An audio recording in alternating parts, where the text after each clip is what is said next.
കൈ നമ്മൾ തലയിൽ വെച്ചതിന് ശേഷം ആ ഒരു കിക്കാലിമ നമുക്കത് എത്രയും വലിയ ആഗ്രഹങ്ങളാണെങ്കിലും നമ്മൾ ജീവിതത്തിൽ ആഗ്രഹിച്ചിട്ടുണ്ടെങ്കിൽ നമ്മളെ അത് തേടി വരും എന്നാണ് പറയുന്നത്.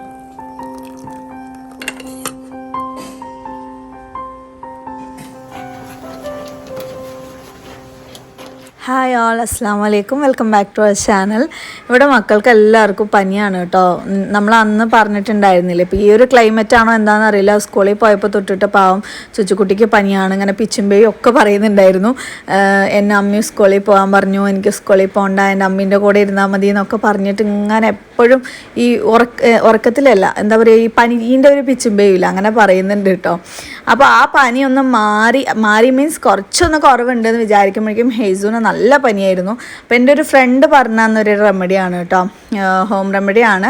കുട്ടികൾക്ക് ഇതുപോലെ ചെറുനാരങ്ങയും തേനും മിക്സ് ചെയ്ത് കൊടുക്കുകയാണെങ്കിൽ പനിൻ്റെ പാരസെറ്റമോൾ അധികം കൊടുക്കേണ്ടി വരില്ല എന്നുള്ളത്. കാരണം പാരസെറ്റമോൾ അത്ര നല്ലതൊന്നും അല്ലല്ലോ, 2 ബോട്ടിൽ കുടിച്ച് കഴിഞ്ഞിട്ട് ഒരു മാറ്റമില്ല. അപ്പോൾ ഇതങ്ങോട്ട് കൊടുത്ത് നോക്കാമെന്ന് വിചാരിച്ചിട്ട് നമ്മളങ്ങനെ ചെയ്യാണ് കേട്ടോ. അപ്പോൾ ഹെയ്സും കുട്ടികൾക്ക് നല്ല ഉറക്കമാണ്. ഇനി ഇതപ്പോൾ എണിക്കും. അപ്പോൾ എണിച്ച പിന്നെ നമുക്കത് കൊടുക്കാമെന്ന് വിചാരിച്ചു. അപ്പോൾ നമ്മുടെ ഇന്നത്തെ ഡേ ഇൻ മൈ ലൈഫ് നിങ്ങൾക്ക് എല്ലാവർക്കും ഉപകാരപ്പെടും, ഇഷ്ടപ്പെടുമെന്ന് വിചാരിക്കുന്നു. അങ്ങനെ ആണെങ്കിൽ വീഡിയോ ഒന്ന് അവസാനം വരെ കണ്ടതിന് ശേഷം നമ്മുടെ ചാനൽ ഇഷ്ടമാണെങ്കിൽ, ന്യൂ വ്യൂവേഴ്സ് ഉണ്ടെങ്കിൽ ഒന്ന് നമ്മുടെ ചാനൽ ഒന്ന് സബ്സ്ക്രൈബ് ചെയ്യുക. കൂടെ തന്നെ ഈ ഒരു വീഡിയോയ്ക്ക് ലൈക്കും ഷെയറും നിങ്ങളുടെ അഭിപ്രായങ്ങൾ കമൻറ്റായിട്ടും അറിയിക്കുക കേട്ടോ. അപ്പോൾ 2 പേർക്കും കൊടുത്തിട്ടുണ്ട്. അപ്പോൾ ഇക്ക പറഞ്ഞു ഇക്കാക്കും വേണമെന്ന് പറഞ്ഞു. അപ്പോൾ പനി വരാതിരിക്കാനുള്ള പ്രിക്കോഷനായിട്ട് ഇരിക്കട്ടെ എന്ന് വിചാരിച്ചിട്ട് അങ്ങനെ ഇക്കാക്കും കൊടുക്കുകയായിരുന്നു. അതിന് ശേഷം പിന്നെ എൻ്റെ കുറച്ച് കാര്യങ്ങളുണ്ടല്ലോ.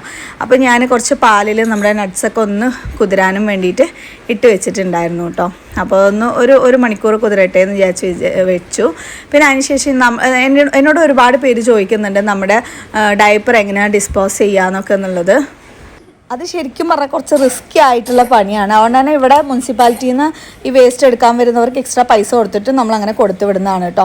പിന്നെ ഞാൻ വന്നിട്ട് മുമ്പേ ക്ലോത്ത് ഡയപ്പർ യൂസ് ചെയ്യുന്ന ഒരാളായിരുന്നു കുട്ടികൾക്ക്. ആ സമയത്ത് നമുക്ക് ഇവിടെയൊന്നും അങ്ങനെ അവൈലബിൾ ആയിട്ടുണ്ടായിരുന്നില്ല, നല്ല ക്വാളിറ്റി. പക്ഷേ ഇപ്പോൾ ഇവിടെയും കിട്ടുന്നുണ്ട് കേട്ടോ. ഞാൻ മുമ്പ് അലി എക്സ്പ്രസ്സിൽ നിന്നൊക്കെയാണ് വാങ്ങിയിട്ടുണ്ടായിരുന്നത്. അപ്പോൾ ഇപ്രാവശ്യം കണ്ടില്ല, നല്ല അടിപൊളി ക്വാളിറ്റി ആയിട്ടുള്ള നല്ലൊരു ക്ലോത്ത് ഡയപ്പർ നമുക്ക് സെറ്റായി വന്നിട്ടുണ്ട്. സൂപ്പർ ബേബിയുടെ സൂപ്പർ സാധനമാണ് കേട്ടോ. നല്ല തുണിയൊക്കെ ഭയങ്കര സോഫ്റ്റാണ്.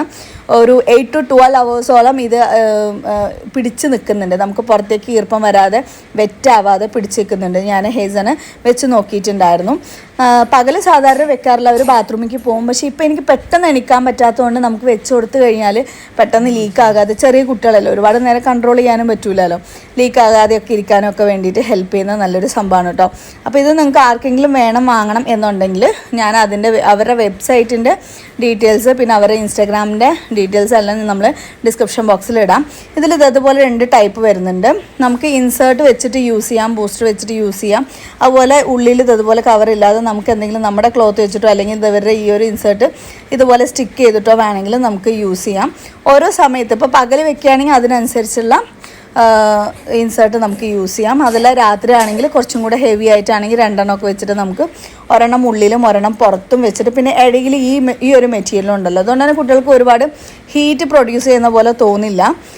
അങ്ങനെ ഹീറ്റ് പ്രൊഡ്യൂസ് ചെയ്യുകയാണെങ്കിൽ പിന്നെ അവർ വെക്കില്ല, പിന്നെ ഡയപ്പർ റാഷസും ഒക്കെ വരും.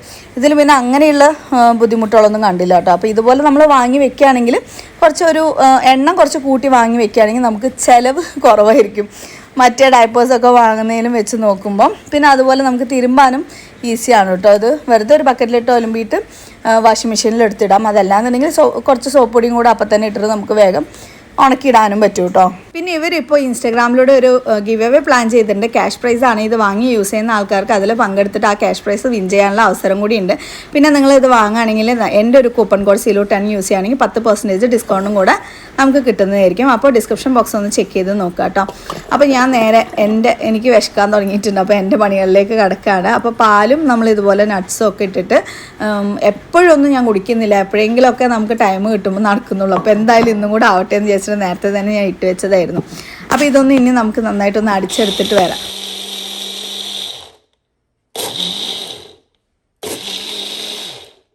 പിന്നെ കുറേ ദിവസമായിട്ട് ഞാൻ പറയണമെന്ന് വിചാരിച്ചൊരു ഇമ്പോർട്ടൻ്റ് ആയിട്ടുള്ളൊരു കാര്യമാണ് എനിക്ക്. അപ്പോൾ ഇനിയിപ്പോൾ വീട്ടിൽ ഇപ്പോൾ 7 മാസം തുടങ്ങിയിട്ടുണ്ട്. അപ്പോൾ വീട്ടിൽ ഇനിയൊരു എനിക്ക് സഹായത്തിന് ഒരാളില്ല എന്നുണ്ടെങ്കിൽ 8ൻ്റെ പണി കിട്ടും. അപ്പോൾ വീട്ടിൽ തന്നെ നിന്നിട്ട് നമ്മളെ ഹെൽപ്പ് ചെയ്യാൻ പറ്റുന്ന പോലെ ഒരു ഹെൽപ്പിന് ഒരാളിനെ നമ്മൾ അന്വേഷിക്കുന്നുണ്ട്. അപ്പോൾ നിങ്ങളുടെ അറിവിലോ ആരെങ്കിലുമൊക്കെ ഇപ്പോൾ ആരും ഇല്ലാത്ത ആൾക്കാരൊക്കെ ഉണ്ടാവില്ല, എവിടെയും താമസിക്കാൻ പോകാൻ പറ്റാത്തതും അങ്ങനെ ആരെങ്കിലുമൊക്കെ ജോലി വേണമെന്ന് ആഗ്രഹിക്കുന്ന ആൾക്കാരുണ്ടെങ്കിൽ അവരുടെ കോൺടാക്ട് നമ്പർ ഒന്നും ഇക്കാക്ക് വാട്സപ്പ് ചെയ്യുക അല്ലെങ്കിൽ ഇക്കാനെ വിളിച്ച് പറയുക എന്തെങ്കിലും ഒന്ന് ചെയ്യാം കേട്ടോ. നമുക്കും ഉപകാരമാവും, അങ്ങനെയുള്ളവർക്ക് അവർക്കും ഒരു ഉപകാരമാവും എന്ന് വിചാരിക്കുന്നു. അപ്പോൾ മറക്കല്ലേ പ്ലീസ്, എന്തായാലും ഇതൊന്ന് ഷെയർ ചെയ്ത് നിങ്ങൾക്ക് അറിയുന്നവരോടൊക്കെ ഒന്ന് പറയണം കേട്ടോ. അപ്പോൾ ഇതേ ഞാൻ എൻ്റെ ഡ്രിങ്ക് റെഡി ആയിട്ടുണ്ട്. പിന്നെ ഒരു നാടൻ മുട്ട എടുക്കുന്നുണ്ട്, പിന്നെ ഒരു കാടമുട്ടയും കൂടെ കഴിക്കുന്നുണ്ട് കേട്ടോ. കാടമുട്ട കുറേ ദിവസമായിട്ട് കഴിക്കണമെന്ന് വിചാരിച്ചിട്ട് നടന്നിട്ടില്ല. അപ്പോൾ ഇപ്പോഴാണ് കിട്ടിയിട്ടുള്ളത്. അപ്പോൾ മക്കൾക്കുള്ളതും കൂടി നമ്മൾ എടുത്ത് വെക്കുന്നുണ്ട്. അവർ എണിച്ച് കഴിഞ്ഞാൽ ഗ്യാപ്പിൽ അവർക്കൊരു സ്നാക്ക് പോലെ കൊടുക്കാനും വേണ്ടിയിട്ട്. അപ്പോൾ ഞാൻ പുറത്ത് പോയി ഇരുന്ന് കഴിക്കാമെന്ന് വിചാരിച്ചു.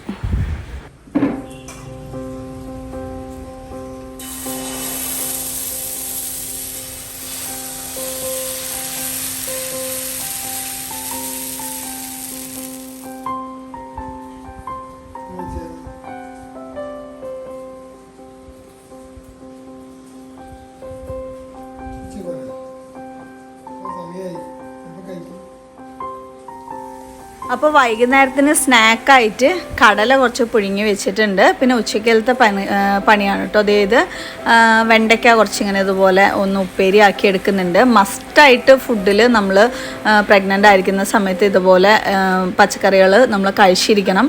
ചോറ് കുറവാക്കിയിട്ട് പച്ചക്കറികൾ കൂടുതൽ ഇൻക്ലൂഡ് ആക്കി കഴിഞ്ഞാൽ നമ്മൾ അമിതവണ്ണം വെക്കാതെ നമ്മുടെ നോർമൽ വണ്ണവും പിന്നെ കുട്ടിക്ക് വയറ്റിലുള്ള കുട്ടിക്ക് നോർമലായിട്ടുള്ള നല്ല വെയിറ്റും വരാനും ഹെൽപ്പ് ചെയ്യും. അതായത് പ്രസവം കഴിഞ്ഞാൽ പിന്നെ നമ്മൾ ഈ വെയിറ്റ് കുറയ്ക്കാനും വേണ്ടിയിട്ട് ഓടണമല്ലോ. അപ്പോൾ ആ ബുദ്ധിമുട്ടില്ലാതിരിക്കാനും വേണ്ടിയിട്ടാണ്.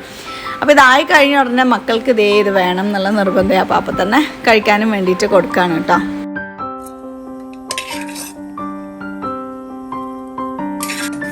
അപ്പോൾ മത്തൻ കുറച്ച് നമ്മൾ വെള്ളം ഒഴിച്ചിട്ട് ഉപ്പ് ഇട്ടിട്ട് വേവിക്കാനായിട്ട് വെച്ചിട്ടുണ്ടായിരുന്നു.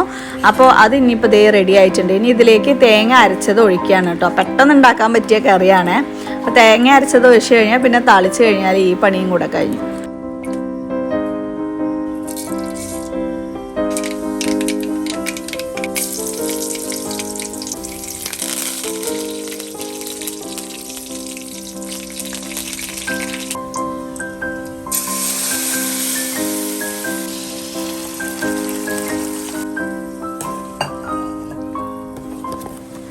അങ്ങനെ ഭക്ഷണമൊക്കെ കഴിച്ച് കഴിഞ്ഞ് മക്കളെയൊക്കെ ഉറക്കാമെന്ന് വിചാരിച്ചു. പക്ഷേ ചുച്ചുക്കുട്ടി എന്തായാലും ഉറങ്ങൂല.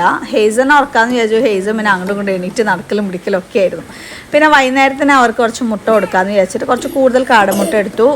റനക്കുട്ടിയും ഹയാനും വന്നു കഴിഞ്ഞാൽ അവർക്കും കൊടുക്കാമെന്ന് വിചാരിച്ചു. പക്ഷേ റനക്കുട്ടിക്ക് മുട്ട തീരെ ഇഷ്ടമല്ല. നമ്മൾ തല്ലി കഴിപ്പിക്കേണ്ടി വരും. അവർക്ക് ആ സ്മെല്ല് തീരെ പറ്റൂല കേട്ടോ.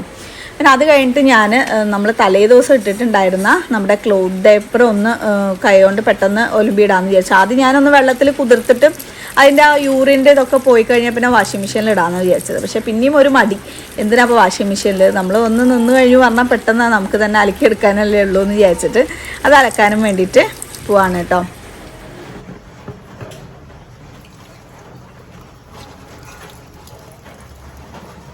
ഈ ക്ലോത്ത് ഡയപ്പർ കൊണ്ടുള്ള ഗുണം എന്താണെന്ന് വെച്ചാൽ നമ്മൾ ഫസ്റ്റ് ഒന്ന് ഇൻവെസ്റ്റ് ചെയ്ത് കഴിഞ്ഞാൽ കുറച്ചധികം നമ്മൾ വാങ്ങി വെച്ച് കഴിഞ്ഞാൽ പിന്നീട് നമുക്ക് വെറുതെ ഡിസ്പോസിബിൾ വീട്ടിലിരിക്കുന്ന സമയത്ത് ഡയപ്പർ യൂസ് ചെയ്യേണ്ട ആവശ്യമില്ല. രാത്രിയൊക്കെ ഹെവി ആയിട്ട് വരാണെങ്കിൽ നമുക്ക് അങ്ങനെ യൂസ് ചെയ്യാം. അതല്ലാന്നുണ്ടെങ്കിൽ നമുക്ക് ഇത് ധാരാളമാണ് കേട്ടോ. അപ്പോൾ അധികം വലിയ പണിയുമില്ല. പിന്നെ കുട്ടികൾക്ക് ഒരുപാട് ഇറിറ്റേഷൻ കാര്യങ്ങളൊന്നും ഉണ്ടാവില്ല. ബ്രീത്തബിളാണ്. അങ്ങനെയൊക്കെ കൊണ്ട് ഞാൻ നേരത്തെ കുട്ടി തന്നെ വാങ്ങി വെച്ചിട്ടുണ്ടായിരുന്നു. പക്ഷെ ഇവിടെ കിട്ടാനിപ്പോൾ പ്രയാസമായതുകൊണ്ട് വാങ്ങാതെ പിന്നെ പഴയ തന്നെ യൂസ് ചെയ്യായിരുന്നു ഇടയ്ക്കൊക്കെ.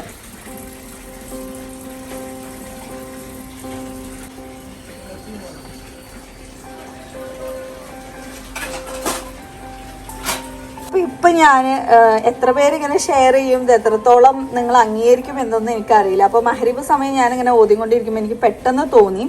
കാരണം എല്ലാവരും അവരെന്തൊക്കെയാണ് വീട്ടിൽ ഓതുന്നത് ചെയ്യുന്നത് എന്നുള്ളത് ചിലപ്പോൾ പറയാൻ മടിക്കുന്ന ആൾക്കാരുണ്ട്. അതെന്തുകൊണ്ടാണെന്നൊന്നും എനിക്കറിയില്ല. അപ്പോൾ ഞാൻ ചെയ്യുന്ന കാര്യങ്ങൾ നിങ്ങളായിട്ട് ജസ്റ്റ് ഒന്ന് ഷെയർ ചെയ്യണം എന്ന് തോന്നി. ആർക്കെങ്കിലുമൊക്കെ ഉപകാരപ്പെട്ടാലോ എന്ന് വിചാരിച്ചുകൊണ്ടാണ് കേട്ടോ. ഇതിലും മേ ബി നെഗറ്റീവ് കമൻറ്റുമായിട്ട് പലരും വരാം. പക്ഷേ ഞാനത് മൈൻഡ് ചെയ്യുന്നില്ല. അപ്പം ഞാൻ എന്തൊക്കെയാണ് ചെയ്യുന്നതെന്നുള്ളത് ഞാനിപ്പോൾ ഷെയർ ചെയ്യാം കേട്ടോ. അപ്പോൾ മഗ്‌രിബ് നിസ്കാരം കഴിഞ്ഞാൽ ഞാൻ ഫസ്റ്റ് ചെയ്യുന്ന കാര്യങ്ങൾ എന്തൊക്കെയാണെന്നുള്ളത് പറയാം കേട്ടോ. ഫസ്റ്റ് സൂറത്ത് റഹ്മാനില്ലേ, അത് ഞാൻ ഓതും. റഹ്മാൻ എന്തിനാണെന്ന് വെച്ചാൽ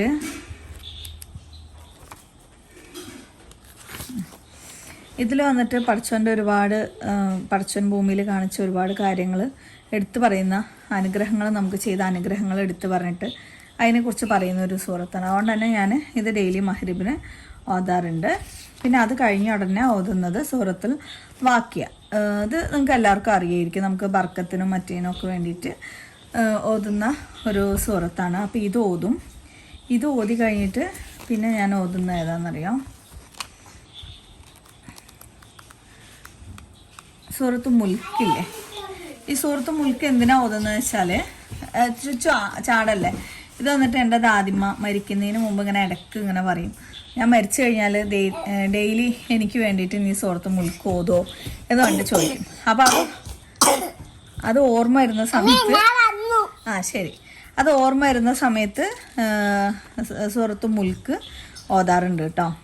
അവർക്കും വേണ്ടിയിട്ട് ഹദിയ ചെയ്യാന്നൊക്കെ പറയും. അത് എത്രത്തോളം അവർക്ക് എത്തുമോ എത്തില്ലയോ എന്നൊന്നും അറിയില്ല, പക്ഷെ നമ്മുടെ കടമ അവർ പറഞ്ഞതുകൊണ്ട് നമ്മൾ ചെയ്യാന്നുള്ളത്. പിന്നെ അടുത്ത് വന്നിട്ട് നമ്മൾ എപ്പോഴെങ്കിലും ഒറ്റപ്പെട്ടു, നമുക്ക് ആരുമില്ല നമ്മളെ ഹെൽപ്പ് ചെയ്യാൻ, നമ്മുടെ വിഷമങ്ങൾ പറയാൻ ആരുമില്ല, കേൾക്കാൻ ആരുമില്ല എന്നൊക്കെ തോന്നുന്ന സമയത്ത് നമുക്ക് അല്ലെങ്കിൽ പറയാനെന്ന് തോന്നുന്ന സമയത്ത് ഓതാൻ പറ്റിയ സൂറത്താണ് ലുഹ, സൂറത്തുൽ ലുഹ. ഈ ലുഹ സൂറത്ത് വന്നിട്ട് 11 പ്രാവശ്യം ഓതണം ഡെയിലി. അങ്ങനെയാണെങ്കിൽ ഭയങ്കര റിസൾട്ടാണ് എന്നൊക്കെയാണ് പറയുന്നത്. പക്ഷെ എന്നെ സംബന്ധിച്ചിടത്തോളം എണ്ണത്തിന് ഞാനൊരു പ്രസക്തി കൊടുക്കുന്നില്ല. നമുക്ക് എത്ര കഴിയുന്നോ അത്രത്തോളം നമ്മൾ ഓതുക എന്നുള്ളതാണ്. ഓതി അവസാനിപ്പിക്കുമ്പോൾ അത് ഒറ്റയിലാക്കുക എന്നുള്ളതും കൂടി ഒരു കാര്യം ശ്രദ്ധിച്ചാൽ മതി. പിന്നെയെന്ന് പറയുമ്പോൾ ഞാൻ അടുത്തത് ഓതുന്നത് ഇത് വന്നിട്ട് നമുക്ക് നമ്മുടെ ജീവിതത്തിലുള്ള എത്ര വലിയ പ്രയാസങ്ങളും നമുക്ക് പെട്ടെന്ന് മാറാനും വേണ്ടിയിട്ട് നമ്മളെ സഹായിക്കുന്ന ഒരു സൂറത്താണ്. നിങ്ങൾക്ക് പറ്റുവാണെങ്കിൽ ഇതിൻ്റെയൊക്കെ മീനിങ്ങും കൂടെ മനസ്സിലാക്കിയതിന് ശേഷം നമ്മൾ ഓതുക കേട്ടോ. അയച്ചാ പ്ലീസ് മിണ്ടാണ്ടിരിക്കേ. പിന്നെ അടുത്ത് ഞാൻ ചെയ്യുന്നത്, പിന്നെ ചിലവരൊക്കെ ഇതിന് എന്തെങ്കിലുമൊക്കെ വിമർശനങ്ങളും അല്ലെങ്കിൽ ഇതായിട്ടൊക്കെ വരാം. അതൊക്കെ എൻ്റെ കാര്യങ്ങളെന്ന് പറയുമ്പോൾ ഞാനും പഠിച്ചോനും ആയിക്കോളാം. ഞാൻ ചെയ്യുന്ന കാര്യങ്ങൾ ജസ്റ്റ് പറയുന്നു എന്ന് മാത്രം കേട്ടോ. പിന്നെ സൂറത്തുൽ നാസ് ഓതാറുണ്ട്, പിന്നെ സൂറത്തുൽ ഫലക്ക്, പിന്നെ സൂറത്തുൽ ഇഖ്ലാസ്. അപ്പോൾ ഈ സൂറത്തുൽ നാസും ഫലക്കും വന്നിട്ട് നമുക്ക് ഓതുന്നത് കൊണ്ടുള്ള ഗുണം എന്താണെന്ന് വെച്ചാൽ ഒരുപാട് കണ്ണേറ് കാര്യങ്ങൾ, അസൂയുള്ള ആൾക്കാർ കാര്യങ്ങളൊക്കെ ഉണ്ടാവുമല്ലോ. അങ്ങനെയുള്ള സംഭവങ്ങളൊന്നും നമുക്ക് ബാധിക്കാതിരിക്കാനും വേണ്ടിയിട്ട് ഡെയിലി ഇത് പതിവാക്കുക. പിന്നെ ഞാൻ ഇടയ്ക്കിടയ്ക്ക് ഓതുന്ന സംഭവം എന്ന് പറയുമ്പോൾ വെള്ളിയാഴ്ച ആണെങ്കിൽ നമ്മൾ കഫ് ഓതാറുണ്ട്. കഫ് ചില സമയമൊന്നും നമുക്ക് പൂർത്തിയാക്കാൻ പറ്റില്ല, ഒരേ അടിക്ക് ചെറിയ കുട്ടികളുള്ളവർക്ക് മുഴുവനാക്കാൻ സാധിക്കില്ലല്ലോ. അതുകൊണ്ട് എന്തെന്ന് വെച്ചാൽ ജുമാക്ക് മുമ്പ് തന്നെ ഓതി തീർക്കണം അങ്ങനെ ഒരു നിർബന്ധം ഞാൻ മനസ്സിലാക്കുന്നില്ല. കാരണം പഠിച്ചോൻ അങ്ങനെ എല്ലാറ്റിലും നിർബന്ധം പിടിച്ച് നമ്മൾ ബുദ്ധിമുട്ടിക്കണം എന്ന് കരുതുന്ന ഒരാളല്ല എന്ന് വിചാരിക്കുന്നത്. അതുകൊണ്ട് തന്നെ നമുക്കിപ്പം ജുമാക്ക് മുമ്പ് ഓതാൻ സാധിച്ചില്ല എന്നുണ്ടെങ്കിലും പകുതി ഓതി നിർത്തിയതിന് ശേഷം ബാക്കിയുള്ളത് ഒരു മഗ്‌രിബിൻ്റെ ആ സമയത്തോ അല്ലെങ്കിൽ അസറിൻ്റെ സമയത്തോ ഒക്കെ ഓതി തീർക്കാം. കുറച്ച് വലിപ്പമുള്ള ഒരു സൂറത്തല്ലേ. ഇതും നമുക്ക് വീട്ടിൽ എന്താ പറയുക മൊത്തത്തിൽ നല്ലതാണ് നമ്മൾ ഓതുന്നതെന്ന് പറയുമ്പോൾ. ഇതിൻ്റെ ഒരുപാട് ഗുണങ്ങൾ കാര്യങ്ങളെന്ന് പറഞ്ഞിട്ട് ഞാൻ സ്പെസിഫിക് ആയിട്ട് പറയണമൊന്നുമില്ല. പിന്നെ അടുത്തതെന്ന് പറയുമ്പോൾ യാസീന് ഡെയിലി ഒന്നും ഓതാറില്ല. നമുക്ക് അഫ്ലലിൽ വന്നിട്ട് യാസീന്, പിന്നെ അൽബക്കറ, പിന്നെ കുറേ ഇതുപോലെ വലിയ വലിയ സുഹൃത്തുക്കളൊക്കെ കാണാതെ പഠിക്കണമായിരുന്നു കേട്ടോ, എന്നാലേ മാർക്ക് കിട്ടുള്ളൂ. അപ്പോൾ ആ സമയത്ത് അതൊക്കെ കാണാതെ പഠിച്ചതായതുകൊണ്ട് നമ്മൾ വെറുതെ ഇരിക്കുന്ന സമയത്ത് ഓതാൻ പറ്റുവാണെങ്കിൽ, വെറുതെ ഇരിക്കുകയല്ല നമ്മൾ എന്തെങ്കിലും പണിയൊക്കെ ചെയ്യുന്ന സമയത്ത് നമുക്ക് ഓതാവുന്നതാണ് കേട്ടോ. ചിലർ പറയും ഒന്നും എടുത്തിട്ട് മാത്രമേ നമ്മൾ ഓതാൻ പാടുള്ളൂ അങ്ങനെ എങ്ങനെയെന്നൊക്കെ പറയും. ശരിക്കും പറഞ്ഞാൽ നമുക്ക് ഈ തസ്ബീഹൊക്കെ ചൊല്ലുന്ന പോലെ നമുക്ക് എപ്പോൾ നമ്മൾ ഫ്രീ ആയിരിക്കുന്നോ ആ സമയത്തൊക്കെ നമുക്ക് ഓതാം എന്നാണ് ഞാൻ പഠിച്ചിട്ടുള്ളത്. പിന്നെ ആയത്തുൽ കുർസി വെറുതെ ഇരിക്കുമ്പോൾ മീൻസ് നമ്മൾ എന്ത് പണി ചെയ്യുകയാണെങ്കിലും, ഇപ്പോൾ ഞാൻ തൊട്ടിൽ കുട്ടികളെ ആട്ടി ഉറക്കുക ഇങ്ങനെയുള്ള കാര്യങ്ങളൊക്കെ ചെയ്യുന്ന സമയത്ത് ഞാൻ ഏറ്റവും കൂടുതൽ പറയുന്നത്, അതായത് ഓതുന്നത് ആയത്തുൽ കുർസി ഓതിയിട്ട് ഊതി കൊടുക്കാറുണ്ട്. പിന്നെ ഈ മക്കൾക്ക് ഇരിക്കട അവിടെ ഇരിക്കും, മക്കൾക്ക് കണ്ണേറ് അല്ലെങ്കിൽ നമുക്കും അതെ ഒരു ആവശ്യത്തിന് വിളിച്ചാൽ വരില്ല, വാ അങ്ങനെയുള്ള സംഭവങ്ങളൊക്കെ വരുന്ന സമയത്ത് ഞാൻ ചെല്ലുന്ന ദുആ എന്ന് പറയുമ്പോൾ ഇങ്ങനെ കൈ നമ്മൾ തലയിൽ വെച്ചതിന് ശേഷം അവൾക്ക് കലിമാത്തില്ലാഹി താമത്തി മിൻകുലി ഷെയ്ത്താനി മഹാമത്തി മിൻകുലി അയനിൻ ലാമത്തി എന്ന് പറഞ്ഞിട്ട് ഇങ്ങനെ തടവി കൊടുക്കുക ഫുള്ളായിട്ട്. ഇത് 4 മക്കൾക്കും ചെയ്യാറുണ്ട്. പിന്നെ ഇക്ക അടുത്തുണ്ടെങ്കിൽ ഇക്കാക്ക് ചെയ്യാറുണ്ട്. ഇക്ക ദൂരെയാണെങ്കിൽ ആകാശത്തിലേക്ക് ഊതി കൊടുക്കും. അതെന്തൊരു മനസ്സിന് അങ്ങനെ ഒരു ഇത് കിട്ടാനും വേണ്ടിയിട്ട് അങ്ങനെ അത് ചെയ്യാറുണ്ട്.